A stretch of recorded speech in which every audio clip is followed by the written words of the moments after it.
దేవునికి స్తోత్రం. ప్రియమైన సహోదర సహోదరులకు శుభాభివందనములు. ఈరోజు దేవుని వాగ్దానము రోమిలికి రాసిన పత్రిక 5:35 క్రీస్తు ప్రేమ నుండి మనలను ఎడబాపు వాడెవడు? శ్రమైనను, బాధైనను, హింసైనను, కరువైనను, వస్త్రహీనతైనను, ఉపద్రవమైనను, ఖడ్గమైనను మనలను ఎడబాపున. చూడండి, ప్రభువైన యేసుక్రీస్తు వారి యొక్క మార్గంలో నడుస్తున్నటువంటి మీరు ప్రతిరోజు దేవుని యొక్క సహవాసంలో నిలిచుండేవారిగా ఉండాలి. దేవుని యొక్క కృప పొందుచు దేవుని ప్రేమలో సిరులుగా ఉండాలి. అయితే క్రీస్తు ప్రేమలో నుండి, క్రీస్తు మార్గంలో నుండి వైతొలగించే విషయాలు ఈ లోకంలో ఎన్నో ఉన్నాయి.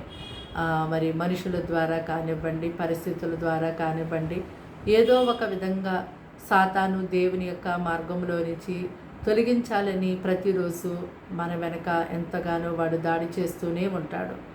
అయితే భక్తుడు అంటున్నాడు కదా, క్రీస్తు ప్రేమలో నుంచి మనల్ని ఎడబాపు వాడెవడు?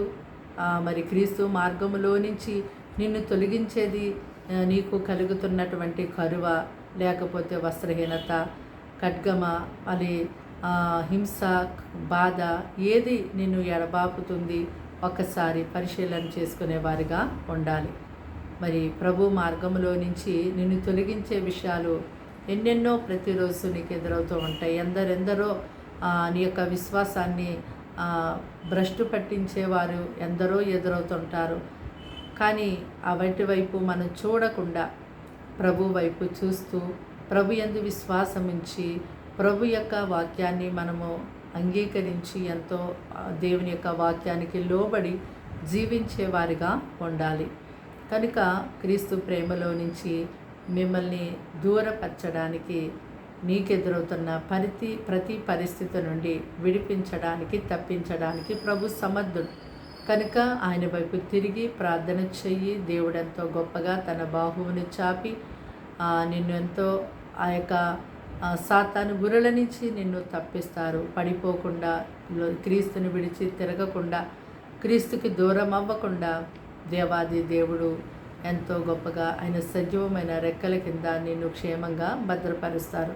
ప్రార్థన. దేవాని స్తోత్రాలు, స్తుతులు చెల్లిస్తున్నాం తండ్రి. మాటలు వింటున్నాను ప్రజలు మీ రక్తంతో కడిగి పవిత్రపరచండి, పరిశుద్ధపరచండి. వారికి మంచి ఆయుష్, ఆరోగ్యం ఇతండి, నెమ్మది, శాంతి, సమాధానం ఇతండి. వారికి ఎదురవుతున్నటువంటి ప్రతికూల పరిస్థితులన్నీ తట్టుకుని తాలుకునే శక్తిని దయచేయండి ప్రభా.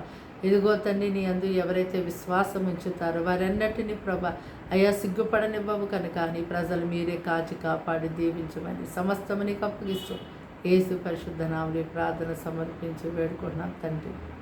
ఆమేన్.